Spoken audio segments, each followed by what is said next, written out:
was what? 10. 10. Good. All right, clear that one off. And now, so is x equal to 10? Yes. Excellent. All right. For problem number 1, write x is equal to 6.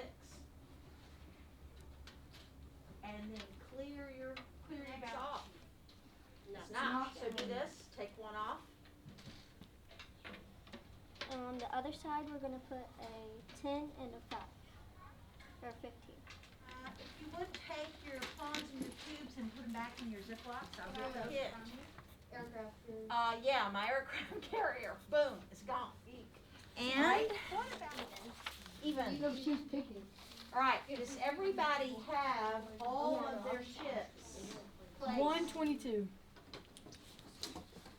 Wait, Next. no, finish. Wait, It'd be 0 up, 0 across. No, no, no.